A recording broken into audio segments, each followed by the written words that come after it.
Lena Rowe yanked off her heels and bolted barefoot down the alleyway, her heart pounding louder than the paparazzi's shouts echoing behind her. She didn't have time to think. One wrong turn after a board meeting had landed her smack in the middle of a hotel scandal not even hers to comment on, and now a dozen cameras were flashing like strobe lights at her face. Her sleek black dress clung to her as the wind whipped around her, and the moment she spotted a narrow café door tucked between a dry cleaner and a bookstore, she didn't hesitate. She slammed it open like her life depended on it. The bell above the door jingled sharply as she stumbled inside, half expecting more lights or phones to follow her. Instead, she found warmth, real warmth, and a man behind the counter, wearing a navy t-shirt dusted with flour and holding a steaming mug of coffee. He blinked at her like she was an alien. Eat. I need to hide, Lena gasped, hair a mess, her chest heaving. Please. Just for 10 minutes. There was a beat of silence. Then his eyes flicked to the glass door behind her, where a few camera-laden silhouettes were beginning to slow down in front of the window. Without a word, he walked around the counter, took her hand, and pulled her toward the back hallway. He didn't ask questions, just opened a small door marked "Employees Only" and motioned for her to step in. She did. The storage room was filled with the scent of cinnamon and vanilla, and her hands wouldn't stop shaking. When the door shut behind her, she turned around and finally looked up at him properly. He had tousled brown hair, a subtle stubble on a strong jawline, and warm hazel eyes that felt too kind for someone who just pulled a stranger off the street. "You okay?" he asked quietly. "No," she said honestly. "But thank you. I don't usually run into bakeries barefoot like a lunatic." "I figured," he said, watching her with a mix of curiosity and caution. "You want to tell me what's going on, or should I just keep pretending I didn't see the circus outside?" She hesitated, then gave a weak laugh. "Let's go with that." He smiled slightly. "All right. I'm Hudson Finch." "Lena," she said, brushing her hands down her dress. "Lena Rowe." There was a pause. She could tell when it clicked. His eyes widened. "Wait." "As in?" "CEO of Rowe Holdings." She nodded, exhaling. "Yeah. "That Lena." He let out a low whistle, then offered her a bottle of water from a mini fridge. "You're more famous than I realized. Infamous lately," she muttered, then took a drink. "I just didn't want to be part of someone else's scandal. But I was in the lobby when it broke, so now they think I'm involved." Hudson leaned against the wall, arms crossed. "That's rough. You hungry?" She blinked. "What?" "You look like you haven't eaten all day. I've got fresh muffins and sandwiches out front." "And a kid who'll be thrilled someone exciting finally walked into this place." "A kid?" He nodded. "My daughter. Kenzie." She's out front doing her homework. Or pretending to." "You're a single dad?" she asked gently. "Yup." 3 years now." Something about the way he said it made her chest ache. Not with pity, but with something else, something quiet and admiring. "You're kind," she said after a moment. Hudson raised an eyebrow. "Because I let a stranger hide in my flower closet?" "Because you didn't ask for anything in return." He didn't answer at first, just nodded toward the hallway. "Small." "I'll bring you something to eat, and we'll keep the blinds down until the camera crew gets bored." She followed him back to the kitchen, nerves still buzzing but her heart a little steadier. Kenzie was seated on a stool at the counter, swinging her legs and humming to herself. When she saw Lena, her eyes lit up. "Eat." "Are you a movie star?" Lena laughed, crouching down. "No, but thank you for thinking so." "She's a CEO," Hudson said, setting a plate of banana bread in front of Lena. Kenzie's eyes grew wide. "Whoa. That's like boss of all bosses, right?" "Something like that," Lena answered, touched by the girl's excitement. They spent the next half hour just talking. Hudson had opened the cafe a year ago after leaving a high-profile restaurant job to give Kenzie a more stable life. He didn't go into details about why he was raising her alone, but Lena didn't push. She talked about her company, how she'd inherited it too young after her father's stroke, and how exhausting it was always being in control. Hudson listened. Really listened. And when she finally stood to leave, Paparazzi mostly dispersed. According to his quick peek outside, he handed her a small to-go bag. Inside was a muffin and a note that made her stop dead in her tracks. Come back if you ever need 5 minutes off the grid. Or a second chance at something real. She looked up at him, stunned. You don't even know me. I saw how tired you were, he said softly. And I don't think it has anything to do with the cameras. For once, she didn't know how to respond. So she just nodded, pressed the bag to her chest, and stepped outside into the quiet city. That night, she didn't go home to her penthouse. She drove down to the beach and sat on a bench, watching the waves crash, thinking about a man who made bread instead of headlines. And the next morning she went back. He looked up when the bell rang, and the quiet smile he gave her made her chest flutter. You came back. I want that second chance, she said. He handed her a coffee, warm and sweet, and leaned across the counter. Then let's start with your name. Really start. She smiled. Lena. He nodded. Hi, Lena. I'm Hudson. And I make a mean apple tart. Kenzie popped up from behind the counter, grinning. And I make friendship bracelets. Lena laughed. Well then, I'm in good hands. And for the first time in years, she wasn't running from anything. The following week passed in fragments Lena didn't know how to name. She found herself slipping away from boardrooms and marble hallways more often than she should have, trading tailored suits for denim and loafers for sneakers. She told herself it was temporary, a curiosity. But she kept ending up at the cafe. Hudson never asked why. He'd nod when she arrived, offer her a drink, and let her settle into the corner booth like she belonged there. He didn't treat her like a headline or a stockholder meeting. He treated her like someone who might need a pause button. And she'd never realized how badly she needed that. Your staff doesn't think it's strange, me showing up like this? She asked one afternoon as he wiped down the espresso machine.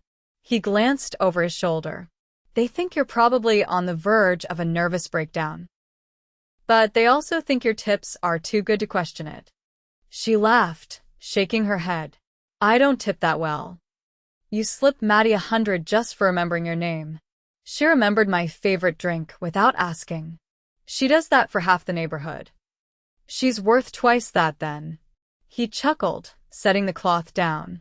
You don't need to explain yourself. You keep showing up and I keep letting you. That's enough for me. Lena watched him move through the space with a kind of confidence that was effortless. Not performative.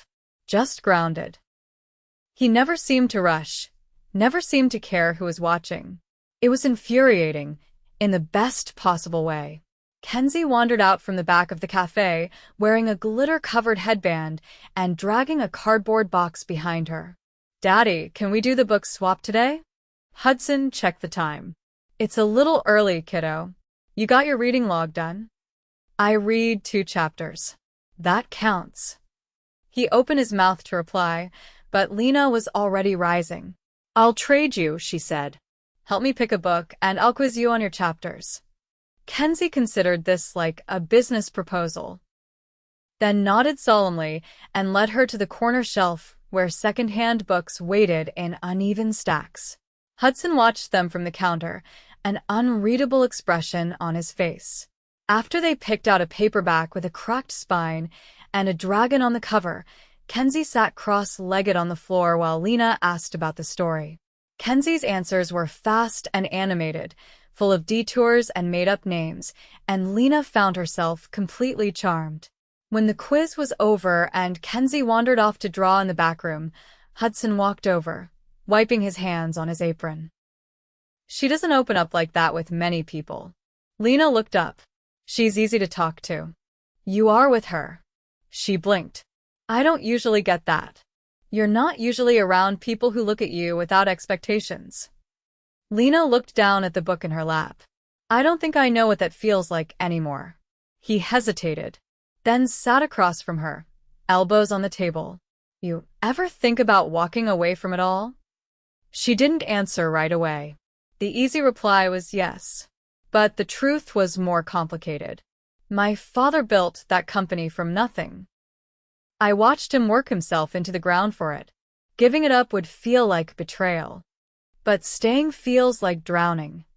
She met his eyes. How do you know that? Because I stayed too long in something that stopped making me feel like myself. He didn't elaborate and she didn't press. But something settled between them, an unspoken understanding. Later that evening, when the cafe was closing and the last customer had left, Lena lingered by the counter while Hudson flipped chairs onto tables. You ever miss it? She asked. The restaurant life? He looked up, surprised. Sometimes. The pace. The creative rush. But not the hours. Not the pressure. I traded adrenaline for peace. And, do you regret it? Every now and then. But then Kenzie falls asleep on my shoulder while we watch cartoons, and I remember why I made the trade. Lena leaned against the counter. What would you do if someone offered to buy this place for 10 times what it's worth? I'd ask them how much they think my daughter's happiness costs. Then I'd tell them to leave. She smiled. You're not for sale. Nope, not even a little. There was a knock on the front glass. Hudson turned, frowning. Lena stepped to the side, instinctively tensing. It wasn't paparazzi this time.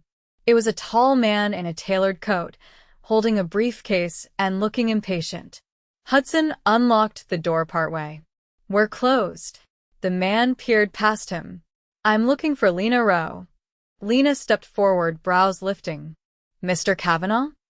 Your mother sent me. The board's meeting was moved to tonight. She said you weren't answering your phone.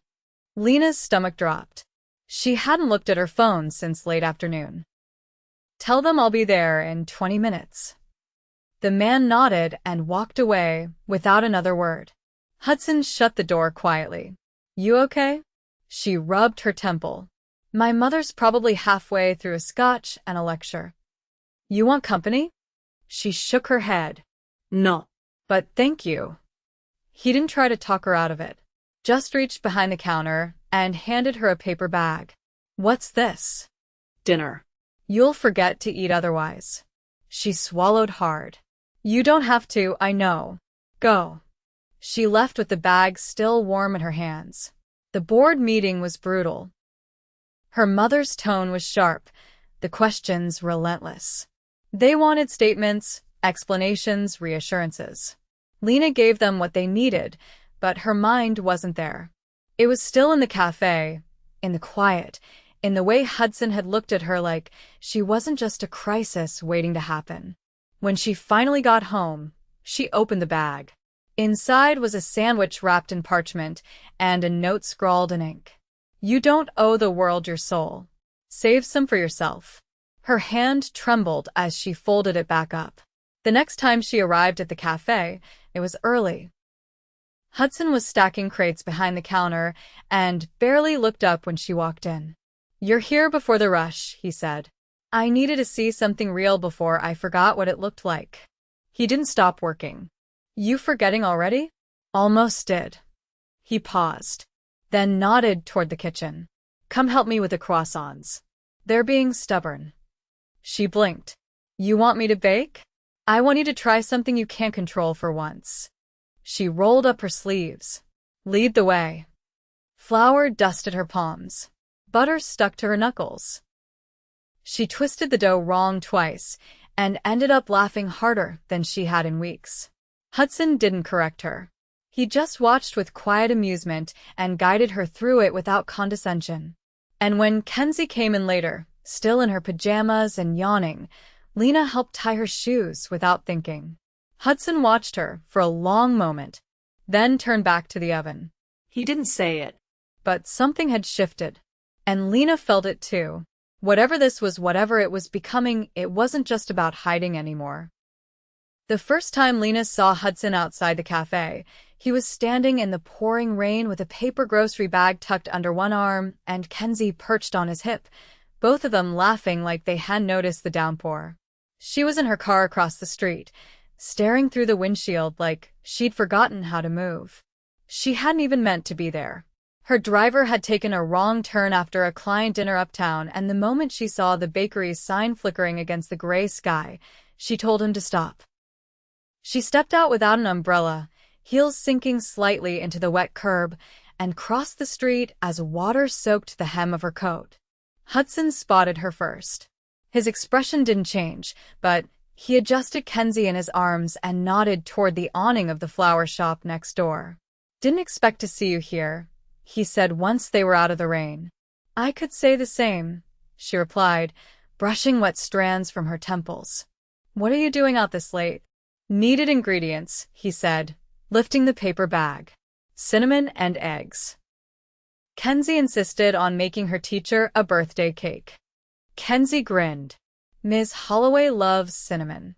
Lena smiled at her. "You're a thoughtful kid." "She gets it from her mom," Hudson said quietly. Lena didn't ask more. She knew better by now. He shifted the bag to his other arm. "You look like you just walked out of a boardroom." "I came from a dinner. I was supposed to impress a pharmaceutical executive. Instead, I ordered the wrong wine and spilled it on his cufflinks." "Sounds like a successful night." She gave a short laugh. "I needed air." Hudson looked at her carefully. "You okay?" "No," she said after a beat. "But I'm here." He tilted his head. "Want to come back with us? We're about to bake." "In your apartment?" He hesitated. "It's not much, but yeah. We live upstairs." "You live over the cafe? Convenient when your kid forgets her favorite blanket at bedtime." Kenzie tugged on his collar. "You said you'd let me crack the eggs this time." "You will," he said, then looked at Lena. "You coming?" She hesitated. She had an inbox full of unread messages, a mother who'd be calling within the hour, and a driver she'd abandoned without explanation. But she nodded. "Lead the way."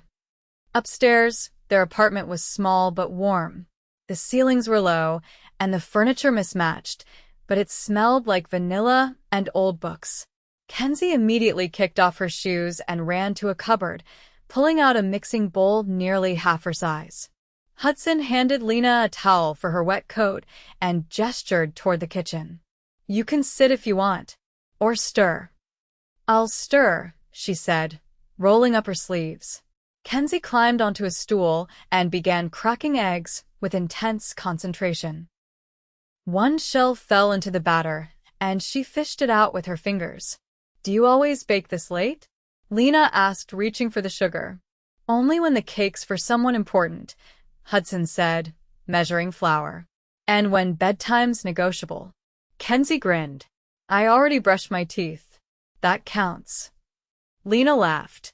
She couldn't remember the last time she'd felt this relaxed in a stranger's home, except it didn't feel strange anymore.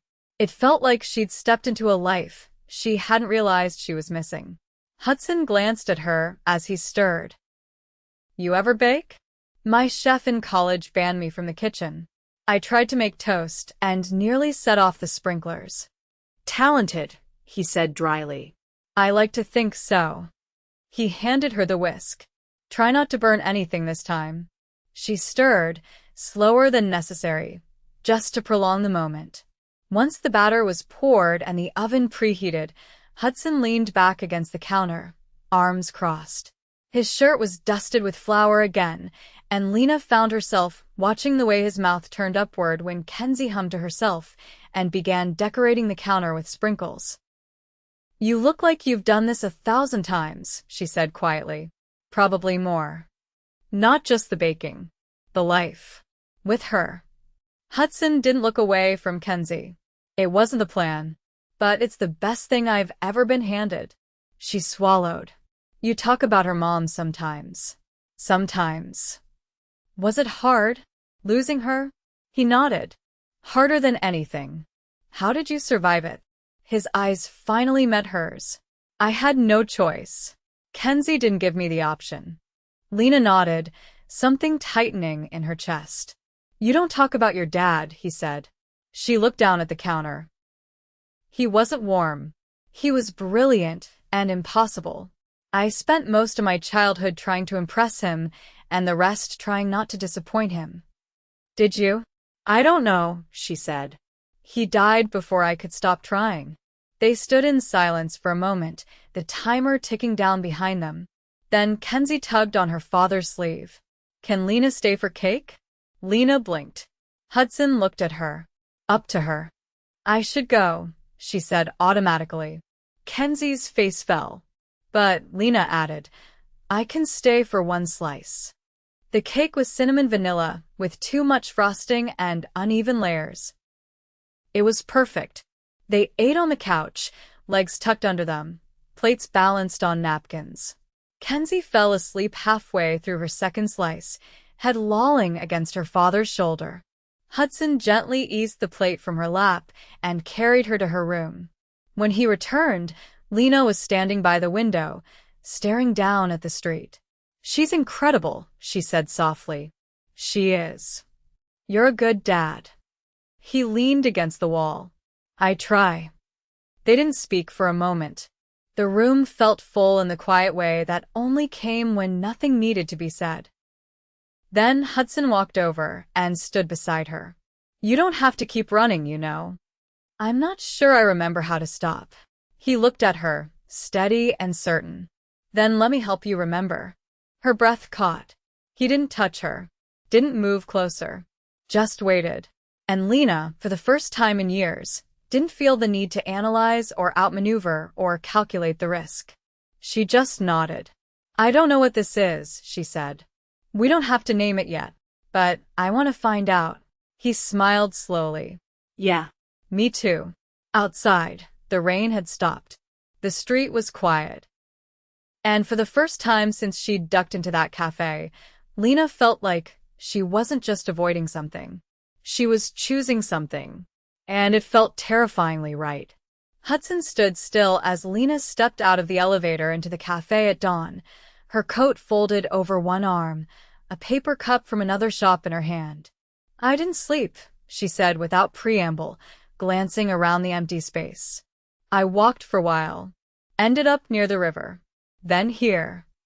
He finished tying the apron at his waist. You want to talk about it? She nodded once, lips pressed together. But not yet. Then come help me prep. They moved in rhythm now, unspoken choreography between them. She washed berries while he portioned dough, the silence between them not heavy but waiting like they both knew what needed to be said, but were building the courage to speak it. By the time Kenzie padded out from the back apartment in her oversized pajama shirt, rubbing her eyes and yawning so wide it made Lena grin despite herself, something inside her had settled. Hudson poured orange juice into a small glass and set it in front of Kenzie without a word. Then he leaned on the counter and looked at Lena. I got a call last night, he said, from an old friend in Boston. He wants me to come back, help open a new restaurant. It's a good offer. Lena stilled. You're considering it. I told him I'd think about it, but I already know my answer. She searched his face. Why are you telling me? Because you're part of the reason I won't take it. Kenzie glanced between them, then leaned against her father's side as he rested his hand on her shoulder. I built something here, he said. Not just the cafe. A life that doesn't run on someone else's schedule or ego. And then you walked in, and I realized it could be even more. Lena felt her heartbeat spike, but she didn't look away. You scare me a little, she admitted. He raised an eyebrow. I'm the least intimidating person you've ever met. Exactly. You're not trying to impress me. You don't want anything from me. That's new. You've had a lot of people want things from you. Since I was 16. She reached for the towel beside the sink, drying her hands slowly. I used to think power meant control. That if I just stayed sharp enough, said the right things, I could keep everything from falling apart. And now I think maybe power is knowing when to let someone else in. Hudson didn't move, but the look in his eyes changed like something clicked into place. Lena stepped closer. I want something real, but I don't know how to be normal. He tilted his head. Who said we have to be normal? She laughed softly, and he reached up, brushing a strand of hair behind her ear with deliberate gentleness. Do you trust me? He asked. I'm trying to. That's enough. Kenzie tugged at her sleeve. Can we make French toast today? Lena crouched beside her. Only if you let me be the official taste tester. Deal. The day moved differently after that.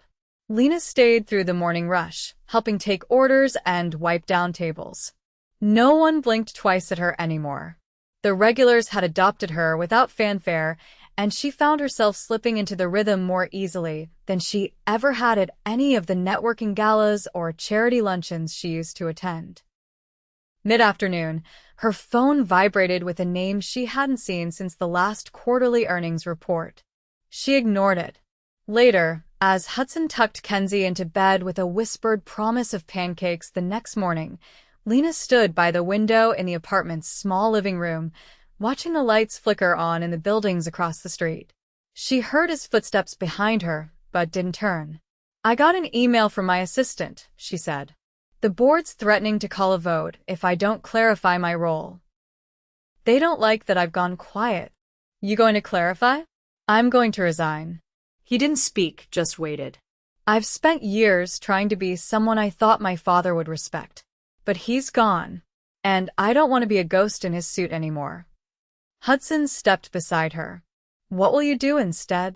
I don't know yet, but I want to figure it out here. With you. With her. He took her hand and laced their fingers together. You sure? She turned to face him fully. I'm terrified. But I've never been more sure of anything. He kissed her then slow, certain, with the kind of quiet reverence that made her knees weaken. It wasn't rushed. It wasn't about desire. It was a promise. When they finally pulled apart, he pressed his forehead to hers. You don't have to prove anything to me. I know. That's why I'm staying. The next week passed in quiet transformation. Lena gave her final notice.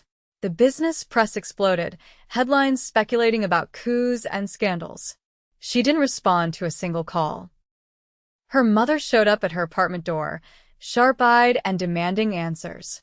Lena met her with calm she hadn't known she possessed and asked her to leave. Hudson never asked for updates. He just handed her coffee each morning and let her find her footing. Kenzie made her a bracelet from leftover yarn and insisted she wear it on her wrist at all times. Lena did, even to dinner the night Hudson surprised her with reservations at a rooftop restaurant overlooking the entire city. He didn't tell her how he'd pulled the strings to get them in. Didn't mention the black dress that had appeared in her size, or the driver who'd arrived with a simple note. Tonight, I want you to feel seen. The view was glittering. The food was decadent. But it was Hudson's hand at the small of her back, his eyes locked on hers as she laughed over dessert, that made her feel like something inside her had finally come home. As they stepped onto the rooftop balcony, the wind lifting her hair gently, he pulled her close. I have something for you. She arched an eyebrow. Another bracelet? Not quite. He reached into his coat pocket and pulled out a key. She stared at it. This looks suspiciously like a real commitment. It's for the apartment above the cafe. I want you there. If you want to be. She took it, heart racing. I thought you'd never ask. He kissed her again, deeper this time, and the city disappeared. Weeks passed. The cafe flourished. Lena began consulting for a nonprofit that built community kitchens in underserved neighborhoods. She used her connections to fund causes that mattered to her. Not her father's legacy, her own. Kenzie started calling her Lena B because she'd once spilled honey on a stack of napkins and laughed until she cried. Hudson started writing her notes on flour-dusted index cards and hiding them in the register. And Lena, for the first time, allowed herself to be loved without terms, without conditions. That spring, On a morning so bright it made the windows glow, Hudson stood in the middle of the cafe and cleared his throat. Lena looked up from the register, confused until she saw Kenzie standing beside him, holding a small bouquet of daisies and wearing a dress that looked like it had been picked with care. Hudson took a single step forward. "I don't have a ring," he said, "because you'd see that coming. But I do have a question." Lena pressed a hand to her mouth. He looked at her, steady and unshakable. "Will you marry me? Not as the woman who ran a company. Not as the name everyone knows. Just you. Just the woman who walked into my cafe and made me believe again." Lena's eyes filled, and she stepped around the counter, stopping only when she reached him. She took his face in her hands. "Yes," she whispered. Kenzie cheered behind them. The regulars clapped, and Hudson pulled her into his arms and kissed her like the world had narrowed down to that moment. And maybe it had, because somewhere in the quiet corners of a tiny cafe, she'd found everything she hadn't known she was searching for. Not an escape, a beginning. And it was hers. The wedding was never going to be small. Not because Lena needed opulence she didn't anymore, but because the world insisted on watching her. The former CEO of Rowe Holdings marrying a baker from Brooklyn? Every tabloid headline practically wrote itself. But Lena didn't care. Not now.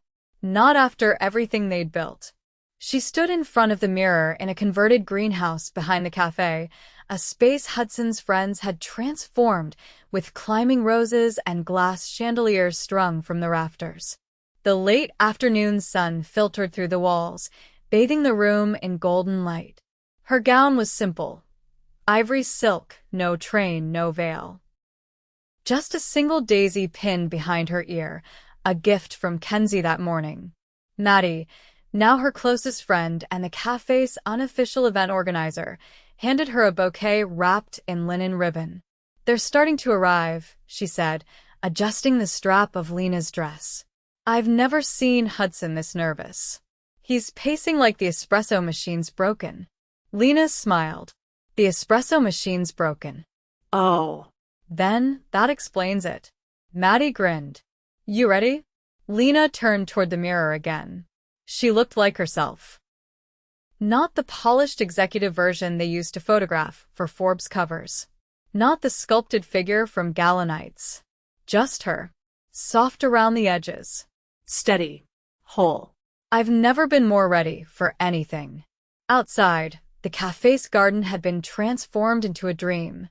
Tables dotted the lawn, each decorated with mismatched vases of local flowers. Strings of lights crisscrossed overhead. The cake, 3 layers of cinnamon and vanilla, of course, stood proudly on a table by the makeshift dance floor. Kenzie had insisted on decorating the top with tiny sugar daisies. She now sat in the front row in a yellow dress, swinging her legs and holding a paper fan Lena had painted with her the night before.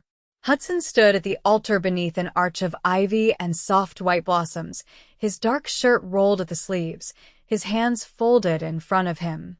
When the music began, he looked up, and everything else fell away. Lena walked toward him slowly, her eyes never leaving his. Her mother sat in the second row, jaw tight, but tears glinting in her eyes. She hadn't said much when Lena had invited her, just nodded stiffly and said she'd be there. Now, she looked at her daughter with something closer to awe than judgment.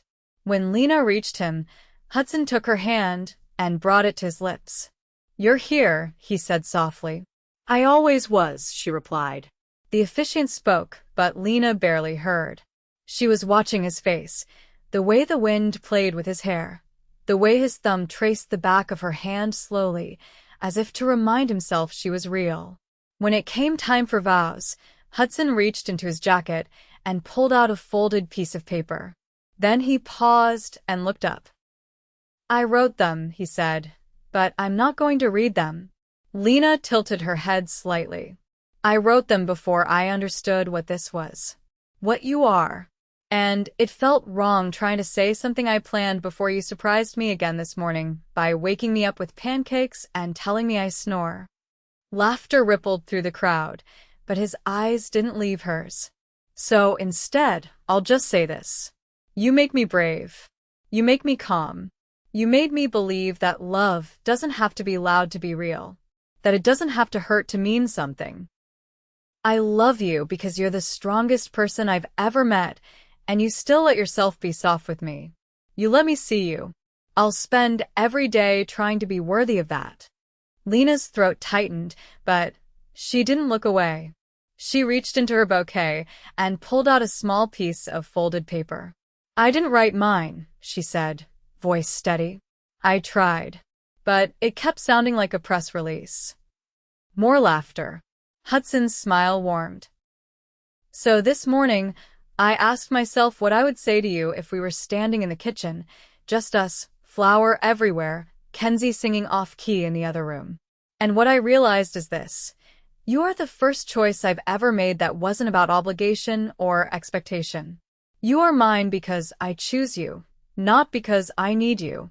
And I will choose you every single day when things are easy, when they're messy, when I'm scared or tired or unsure. I'll choose you because I love you. And I love you because you're my home. The officiant barely had time to pronounce them before Hudson pulled her into a kiss that made the entire crowd erupt in cheers. Hours later, as dusk painted the sky in deep blues and purples, Lena found herself dancing barefoot in the grass. The music had mellowed, and Kenzie had fallen asleep curled on a picnic blanket with her head on Maddie's lap. Hudson came up behind her, slipping his arms around her waist. "Mrs. Finch," he said against her ear. She turned in his arms. "That's going to take some getting used to." He dipped his chin, brushing his nose against hers.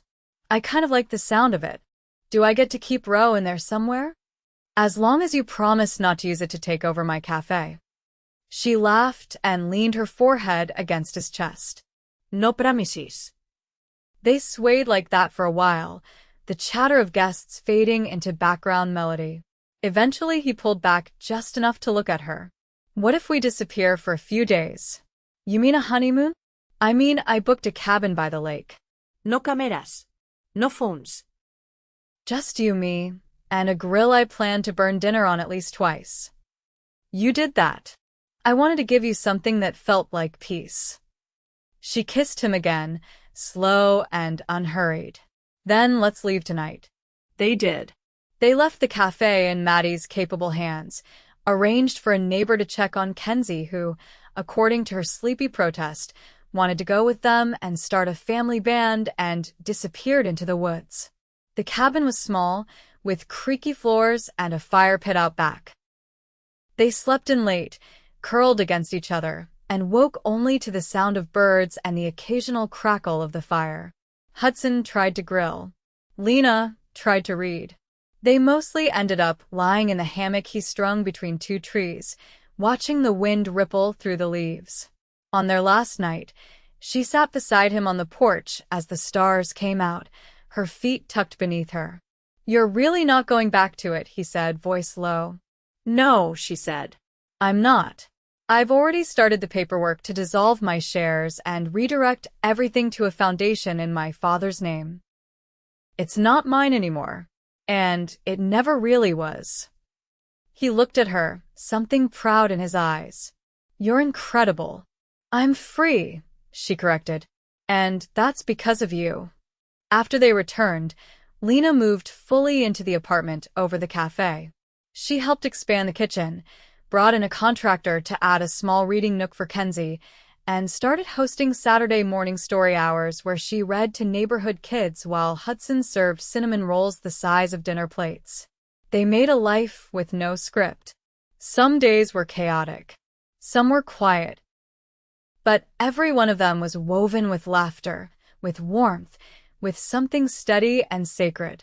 And on one particularly rainy Tuesday, as thunder rolled in the distance and the bakery filled with the scent of fresh bread, Lena sat behind the counter tapping on her laptop while Kenzie colored beside her. Hudson came out of the kitchen, flour on his cheek and a grin in his eyes. He held up a small photo. Lena blinked. "What's that?"